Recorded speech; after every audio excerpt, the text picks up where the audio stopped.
Piece 60 টাকা piece.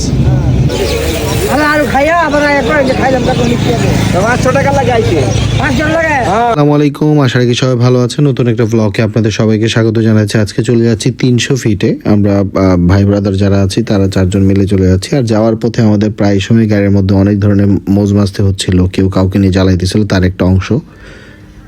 পিছনে basically খেলা নিয়েই কথা চলতেছিল, খেলার মধ্যে কে কিভাবে কত অফার দিতে পারে বা কিভাবে খেলবে এটা নিয়ে একজন আরেকজনকে প্রেশারাইজ করতেছিল মামুন ভাই এবং সোহেল ভাইয়ের মধ্যে।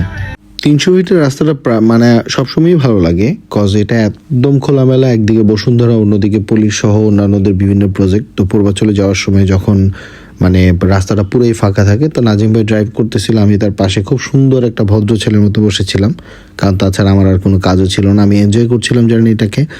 আর একটু পরপরই ভাইয়া চিৎকার করতেছিল, কারণ আমার ভিডিওর কারণে উনি লুকিং গ্লাস দেখতে পারতেছিল না। তো এই জায়গাটা এমন একটা জায়গা হয়ে গেছে, একটা সময় যখন আসতাম তখন এত মানুষজন দেখতাম না, উপরে দিকে এখন প্রচুর মানুষ হয়। রাতের বেলা যখন ব্যাক করি তখন তো মানুষের অভাবই নাই, অনেক বেশি মানুষ হয়ে যায়। তো যাই হোক, আমরা এখন আস্তে আস্তে চলে যাচ্ছি, একদম মাগরিবের ওয়াক্ত চলে আসছে। তো ভাবলাম যে যেহেতু মসজিদের পাশেই আসছি, নীলা মার্কেটের পাশেই মসজিদ, এখানে মাগরিবের নামাজটা আমরা শেষ করে নিই, তারপরে বাজারের দিকে যাব। কত করে এগুলা পিস? 60 টাকা পিস। 2 কেজি লাগে একটা। নীলা মার্কেটের একটা জিনিস স্পেশালি আমার যেটা ভালো লাগে, যে এখানে আপেল, আঙ্গুর, কমলা এইগুলোর তুলনায় দেশি ফলের বেশি প্রাধান্য পাওয়া যায়। যেমন দেশি বড়ই, তারপরে তেঁতুল, এই জিনিসগুলো সবচেয়ে বেশি দেখা যায়। যেহেতু শীতকালের সময় আসছি, রাতের বেলা অলরেডি রাত হয়ে গেছে, টুকটাক মানুষের আনাগোনা চলতেছে। আর এখানে শীতের সেই সবজিগুলো মানে ভরপুরই ছিল, যদিও এটা ঢাকায়ও অনেক বেশি পাওয়া যায়, তারপরেও ছিল। কত?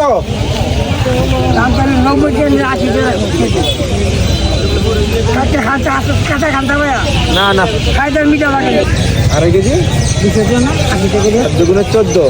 8 2 16। কত টাকা করে কেজি? 80 টাকা করে কেজি। কত রয়েছে? 2.5 কেজি 200 টাকা। 200 হয়েছে।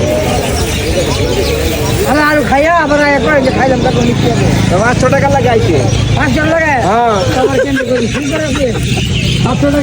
এখানে দেখলাম অনেক ধরনের মাছ উঠছে, বাট এই মাছগুলো আমার কাছে এত ভালো লাগে না। তবে ছোট ছোট যে মাছগুলো ছিল দেখতেও সুন্দর ছিল। এগুলো ওই যে বান্দরবনে যে সিলেটে, ওই সিলেটে আর কি শুকলা খাওয়ার জন্য।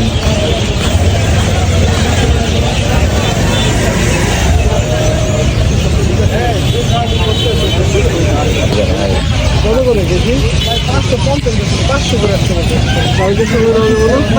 একটা খাবো এখন।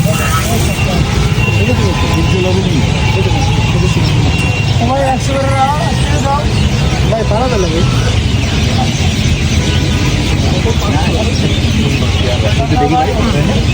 যাক, টুকটাক সময় নষ্ট করার কাজ শেষ। এখন হচ্ছে ক্যারাম খেলার, যেই জন্য আমাদের আসা, এখন হলো ক্যারাম খেলার পালা। পাশ থেকে মুড়ি বানিয়ে এনেছিলাম, সেখান থেকে মুড়ি খাচ্ছিলাম আর খেলছিলাম।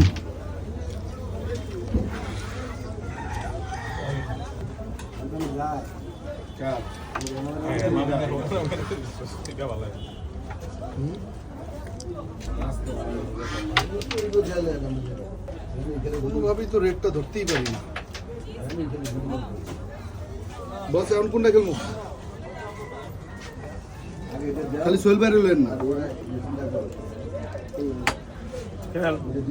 অলমোস্ট 10টা বাজে, আমাদের কাজ মোটামুটি শেষ। আমরা এখন চলে যাব, বাট কুয়াশার কারণে গাড়ির গ্লাসগুলো থেকে শুরু করে টোটালি পুরা মানে একদম কুয়াশার জন্য অবস্থা খারাপ হয়ে গেছিল। এই তো গাড়িতে বসলাম, আর এখন যাওয়ার পালা। অলমোস্ট 10:30টার কাছাকাছি বেজে গেছে। সো ধন্যবাদ আজকে ভিডিওটা দেখার জন্য। আমি এরকম প্রায় সময় ভিডিও করে থাকি, আপনারা অবশ্যই মানে কমেন্ট করে জানাবেন কেমন লাগলো, আর আমাদের সবার জন্য দোয়া করবেন। ইনশাল্লাহ আপনাদের ওয়েলকাম জানাচ্ছি নেক্সট ভিডিওটা দেখার জন্য। ভালো থাকবেন, আসসালামু আলাইকুম।